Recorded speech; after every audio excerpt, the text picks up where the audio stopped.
nakakita ko ng isang kamerang luma o sira-sira, nasa tingin ko was a part of history. Para ako nakakita ng isang treasure. Ang camera ay isang bagay that can capture a time, part of history. Pag na-capture mo yung isang bagay na ganyan, maaring sa unang tingin mo pa lang okay lang, hindi significant. Pero sa mga paglipas ng panahon, yan ay magiging very significant. Ang pagkuha ng retrato ay nasa tao Di ba? Pag na-capture mo kasi yung isang bagay na at can create an impact, panalo ka doon.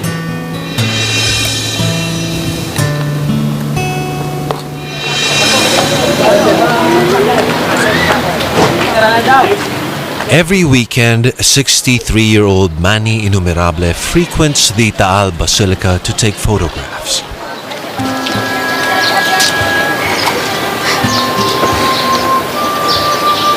Each trip is a walk down memory lane.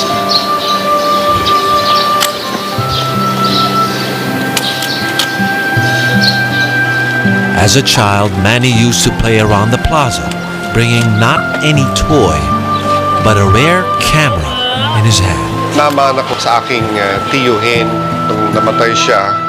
Meron siyang isang camera, yung Royal Rangefinder. It's a Japanese na Leica copy. Ako lang ang nagkaroon ng interest na gumamit. Ako lagi ang kumukuha ng picture. A curious lad, Manny was 12 when he discovered the world differently, through the lens. It was his escape from the realities he faced at the time. This was me in 1980. Manny descended from two opposite classes in the eyes of society. His father belonged to the working class, while his mother hails from the dons and doñas of the town. Sila ay isang pamilya ng mga ilustrado dito sa Taal, galing sa mga pamilya ng Baryon at saka Ilagan. Ang tatay ko naman ay tiga-bukid, galing sa bayan ng San Nicolas, one of the poor municipalities dito sa Batangas. Medyo hindi siya katanggap-tanggap dito dahil ang mga ilustrado noong mga panahon noon, mga nagliligawan, yung mga kapwa ilustrado din. Strict social expectations in the era made the couple star-crossed lovers. Both families were against the relationship. However, they did not let the circumstance get the better of them. Yung tatay ko, tinanan yung nanay ko. Dahil hindi siya tanggapin ng lola ko Doon sila nanirahan sa Maynila. Doon din ako pinanganak noong 1952. Without a financial backup from their kin, the Inumerable family had to fend for themselves. The situation took a toll on Manny's parents, having to raise 7 kids. It was a challenge to feed 7 mouths, let alone provide them with the simplest of things. Isang kahig, isang tuka lang ang mga magulang ko noon When he inherited a 1957 Royal Rangefinder camera from his uncle, it became his confidant, a best friend. Lahat ng atensyon ko napunta lahat dito. Pinag-aralan ko yung ano ba yung shutter speed, ano ba yung aperture. The casual family visits in Taal became more special for Manny. Not only does he get to see the view, but also he was able to capture moments. Ito, simbahan ng However, they were in no position to take on an expensive hobby such as photography. Minsan yung mga konting tapit na iipon ko sa aking baon, yun ang pinambibili ko ng film. Kwento mo, ha? To Manny, it was more than a pastime. It was a pursuit of a dream. But his mother saw his vision in a different light. Karamihan ng kinukuha ko, siyempre mga family pictures, Dahil nagagalit nga yung nanay ko, kasi pag bumibili siya ng film para sa amin, kung ano kinukuha ko, pakiramdam niya, nag-aaksaya ako ng film. Di ba? Make Manny's spirit waver. Instead, he resourcefully experimented to further his growing passion for photography. Para lang magkaroon ng mga konting effect, ha? Naglalagay ako ng mga filter, ha? Kaya lang, yung mga filter ko, hindi ko naman kaya bumili ng filter. Ang ginagamit ko, minsan yung mga shades, ng Ray-Ban, para lang magkaroon ng konting different contrast doon sa picture. Months passed, Manny's interest in photography grew even more.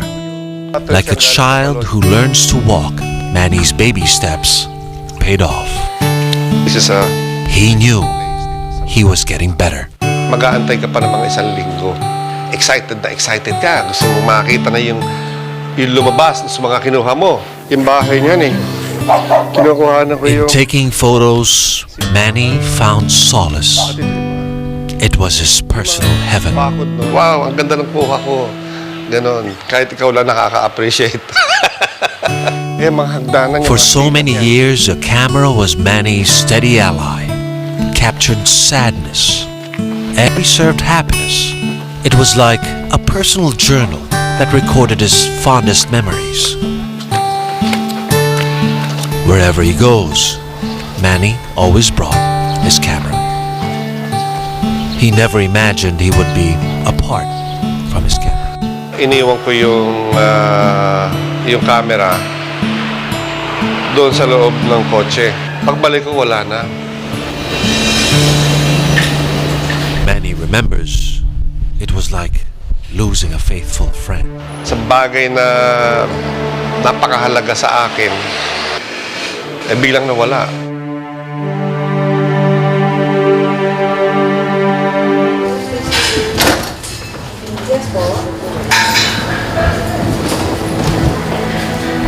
His worst fears had come. In a blink of an eye, Manny lost his prized camera when he left it unattended inside his car. Manny remembers it was like losing a faithful friend. Napakahalaga sa akin na kinakalaga-alagaan ko, biglang nawala. Para bang gumuho ang mundo sa akin. So we were featured by The rare camera was his one and only trusty companion. He could not imagine that it was gone in a heartbeat. Talagang hinanap ko ng hinanap. Ilang linggo ako naghahanap. Wala talaga. Wala talaga.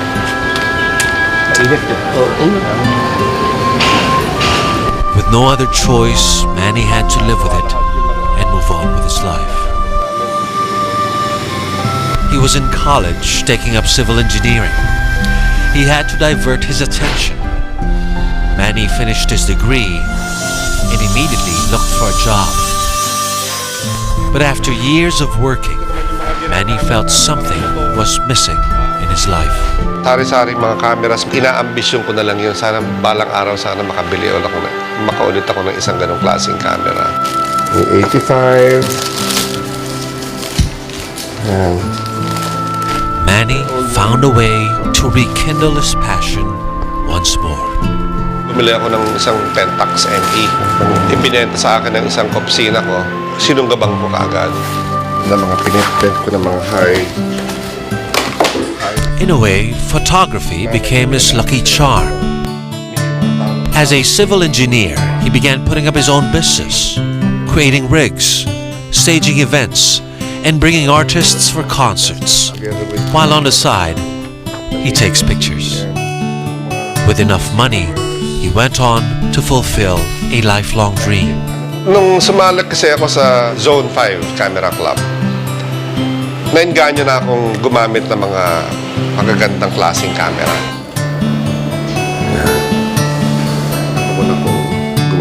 The once young man with nothing to play with awakened the child in him when he finally had the chance to do so.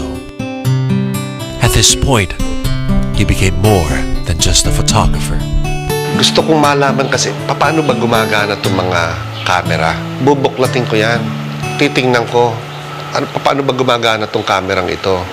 Kaya ko bang ayusin ito? Manny spent many nights tinkering with the relics of the past.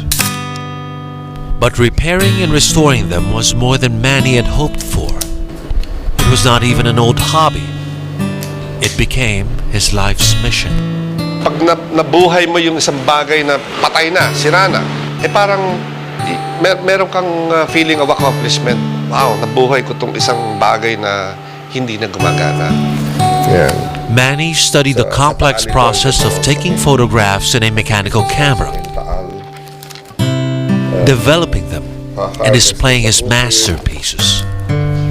Slowly, he became known among circles of enthusiasts and collectors. Iba yung proseso nila noon eh. So pinag-aaralan ko din yan. But despite his many cameras, there was still a void to be filled. He still misses his old friend, his Royal rangefinder. Bili ka na naman ng iba. Hanggang sa naalaman ko na lang, dami ko palang camera.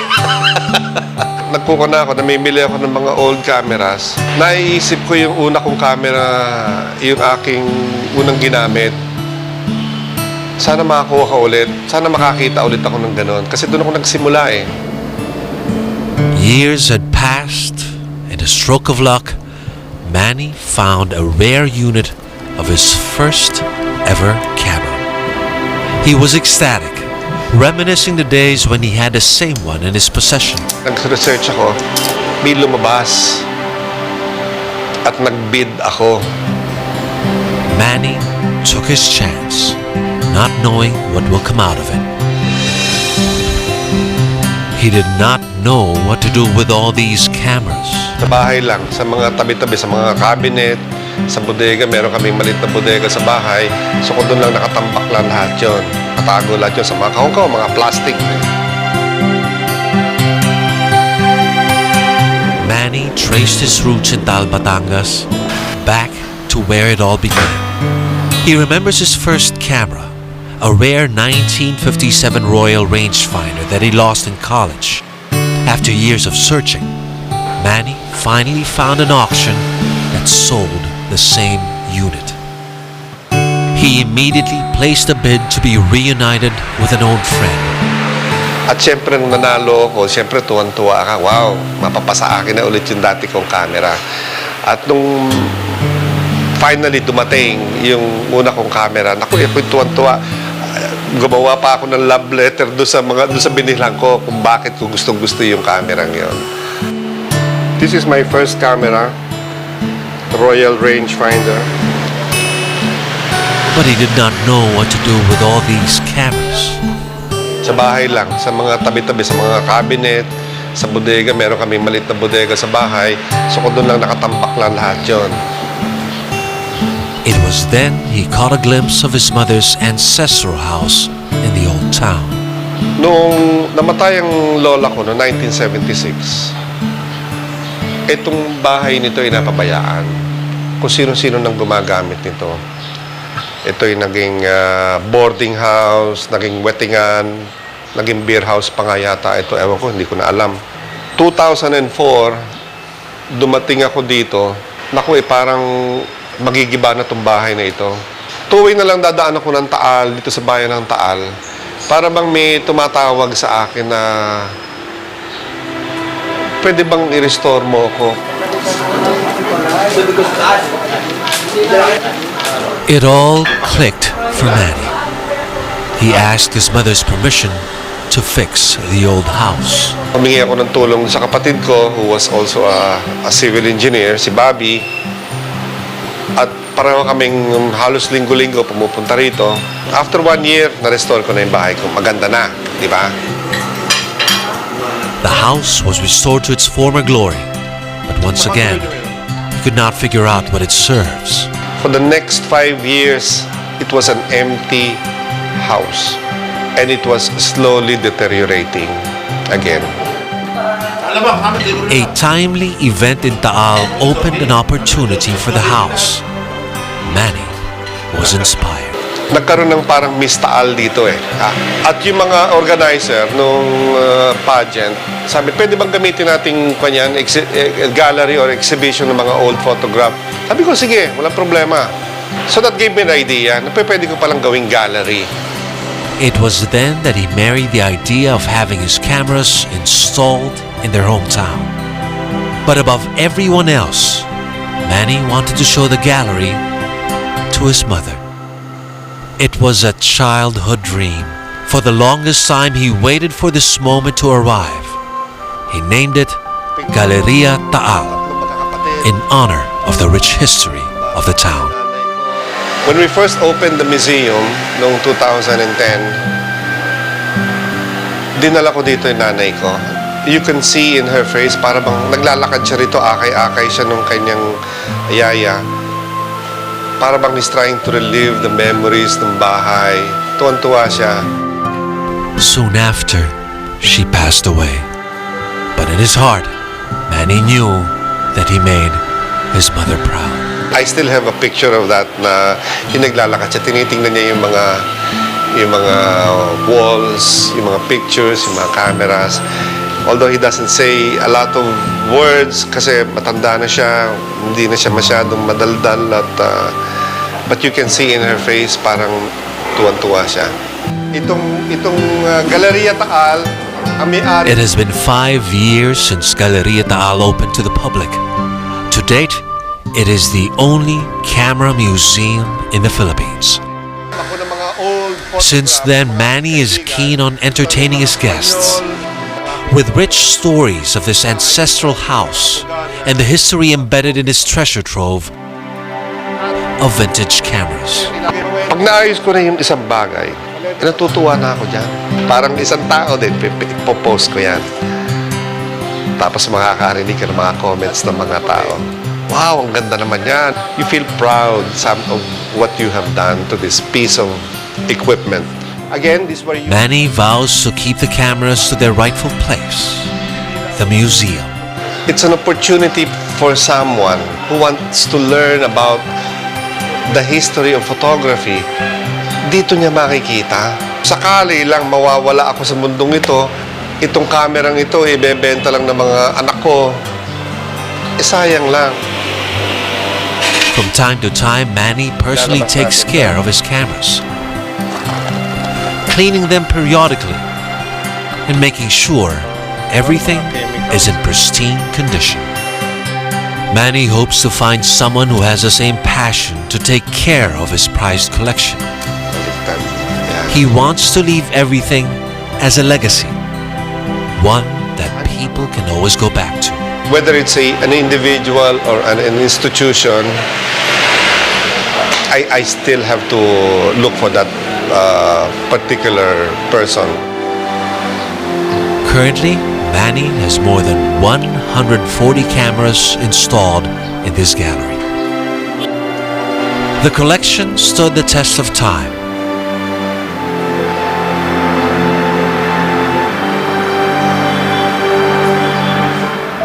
The ancestral house found its ultimate purpose. Manny fulfilled his dream. This is my passion. This is me. I love these old cameras. This is probably my legacy for the youth of today.